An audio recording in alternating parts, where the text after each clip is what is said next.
As children, while at school, we are taught the rules of poetry. We are first taught what rhyming is and how to rhyme. Later, we are taught about rhyme schemes and about other poetic techniques like alliteration, meter, repetition, enjambment. Soon enough, we have a mind full of poetic tools with which we might carve out something that sounds pretty. But that pretty thing might still be hollow. Surely it's the meaning, the metaphor, the imagery of the poem that really matters. And so, as adults, we write and read free verse poetry with elegant language and vivid concepts. And we begin to mature out of the rigid rules we learned at school. We may even fear that making a poem rhyme will cause it to sound juvenile or superficial. Serious poetry that hits the reader hard can't have a bouncy rhythm and a jaunty rhyme. That stuff is for kids. I've always found the opposite to be true. Much like how a character's innermost darkness is revealed through powerful song in a stage musical, rhythm and rhyme can be used by a poet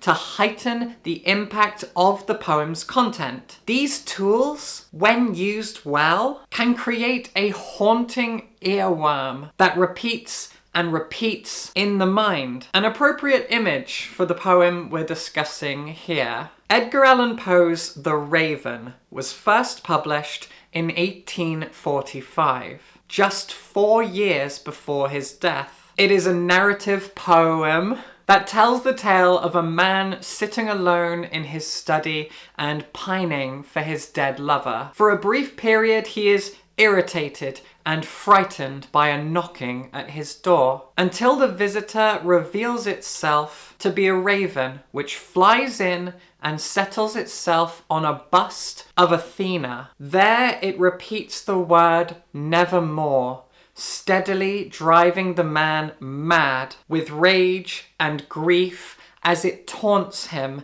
and reminds him of his loneliness. The reason for the raven's continued popularity, and the reason it remains a Gothic masterpiece, isn't simply its content and themes, but also how those things are expressed. As a short story, The Raven would be a far more forgettable thing. As a poem, it lives on in popularity and even perpetuity. And that is all thanks to Poe's playful plundering of the depths of poetic technique. He does everything possible to make the raven sing. What really elevates The Raven is its rhyme scheme. This poem is so damn fun to read aloud. It genuinely takes effort to read it in one's head and ignore the temptation, the impulse to read it out loud as though in front of a captive audience. And so much of that is thanks to the poem's rhyme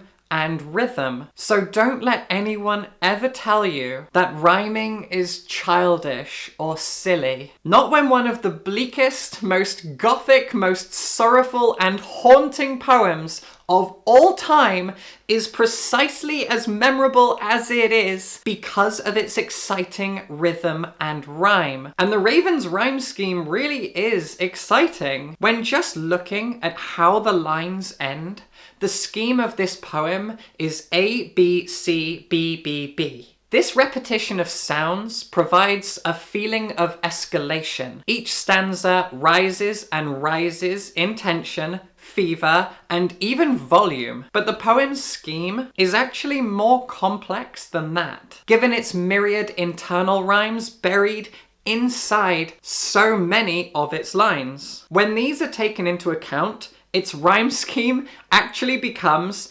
AA, B, CC, CB, B, B. Every stanza has an opening line with an AA rhyme, instilling an excitement in the mind of the reader. The poem bounces like a conductor's baton from its earliest line. Then the stanza's second line, a B, stands entirely alone, for the moment. That loneliness is only amplified by the third line, which also has its own repeated rhyme of CC. The fourth line continues that rhyme before sharply bringing the B back. Then the stanza ends with two lines, one long and one short, which both end once again with B. Beyond all of that, the B, which stands alone before becoming a haunting repetition, always and forever rhymes with the poem's most poignant and stirring word, nevermore. But of course, that rhyme scheme would matter very little without its accompanying meter. The Raven uses a trochaic octameter. Put simply, this means that every line, save for the final line of each stanza, has 8 syllables, and these syllables alternate between being stressed and unstressed, meaning that they are spoken slowly and then quickly, or lengthened and then shortened. The result is a rhyme and meter which combined create an unforgettably powerful melody that enhances and enriches the dark and gothic themes and sensibilities of the Raven. Just listen to the first stanza of the poem. Once upon a midnight dreary, while I pondered, weak and weary, over many a quaint and curious volume of forgotten lore, while I nodded, nearly napping, suddenly there came a tapping, as of someone gently rapping at my chamber door. "'Tis some visitor," I muttered, tapping at my chamber door. "Only this and nothing more." You can hear it, right? Once upon a midnight dreary, while I pondered, weak and weary. I love being able to do that.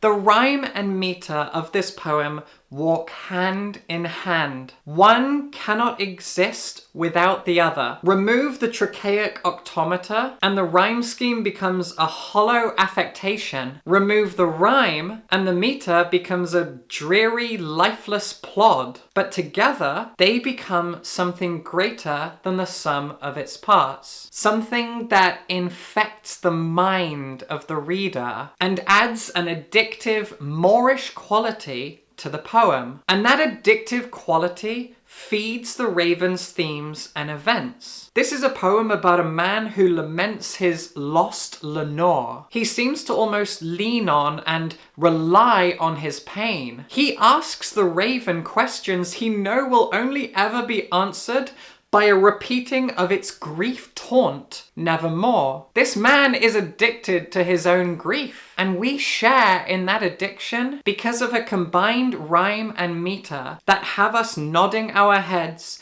tapping our feet, and belting out its words as though the poem is a chant or a sea shanty. And what makes a poem feel satisfying on the tongue? Alliteration. Listen, for example, to this stanza. Deep into that darkness peering, long I stood there, wondering, fearing, doubting, dreaming dreams no mortal ever dared to dream before.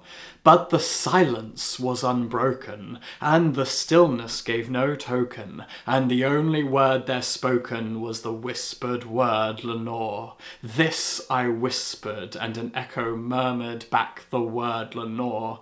Merely this and nothing more. The alliteration of a D sound is evident in the first 2 lines of that stanza. Again and again, words beginning with that plosive sound erupt from the mouth. But then in the 3rd and 4th lines, D gives way to sibilance, the repetition of a softer S sound. And what does that mean? Look at what has happened in this moment in this stanza. The man at first feels an anxious hope. He wonders if perhaps his lover has returned, or some strange excitement has come to meet him. But when he finds only darkness, that darkness greets him in the most unsettling way possible. It soothes him. The S sound is calming and soft.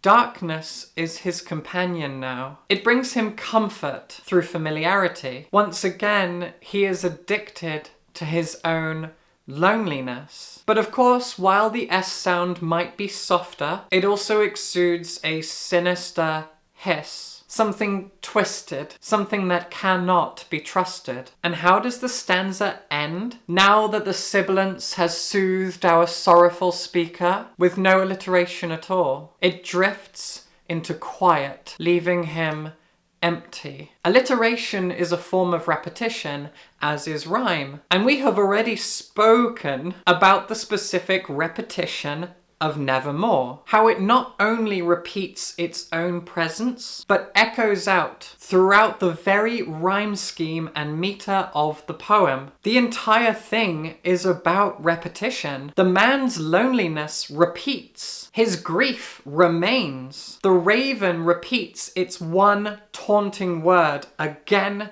and again. This is what makes the poem so gothic. The man is trapped in a claustrophobic, isolated, lonely labyrinth of grief and loss. And every single poetic technique utilized by Poe serves to heighten that sensation and remind the man of it. He is not only trapped in his grief through the events and themes of the poem, the very poem itself is a maze-like cage built out of endless repetition. He is physically trapped within this poem. He cannot escape, he cannot find reprieve, and his grief shall be lifted nevermore. This essay was originally written for my patrons, but I decided to turn it into a video because I used to be an English teacher, and literary analysis like this, deconstruction of poems and sections of prose, it's in my soul and I kind of miss doing it. So I thought that it might be fun to do an essay about the Raven that might inform, help, entertain. There might be people in high school studying poems like this one that might get something from this video. If that's the case, I really hope it has helped. If not, I just think literary analysis is a beautiful thing. I love doing it, I miss doing it, so I wrote this essay for my patrons and decided to put it out into the world. It's spooky season. The Raven is one of my favorite poems on the whole wide world. It has massively inspired me as a poet. I genuinely find it hard not to have rhythm and rhyme in my poems. Most of my poems rhyme, and it's because of Edgar Allan Poe that they do. When they don't, I feel like they're missing something. So I wanted to explain why the Raven rhymes and why its rhyme scheme is so powerful, how it feeds into the themes, the character, everything. Hopefully I did that. And before I go, I'm sure I'm gonna have questions about my t-shirt. This thing was sent to me by Girl Parts. They did not sponsor this video. I am not getting paid to talk about this, but they did send me a free shirt. And on their website, they have absolutely stacks of shirts like this one with the names of different female authors on them. Any woman who has ever written horror or something gothic or anything that might be considered transgressive or subversive, you'll find a shirt with that author's name on it. Modern authors like Eliza Clark and Ottessa Moshfegh, classic authors like Shelley Jackson, Mary Shelley, Daphne du Maurier. Girl Parts celebrates women's wrongs and they're awesome. Again, I am not being paid. I'm just really grateful they sent me this Shelley Jackson shirt and I want to make sure that people know about Girl Parts. Go follow them on Instagram and check out what they have in stock. And if you did enjoy this essay, I do write a lot of essays exclusively for my patrons, so you can follow this link and show your support and you'll get access to any essay I ever write. I'd also just really appreciate the help and the support. And let me know if you enjoyed this and I'll do more things like it. Subscribe for books and poetry.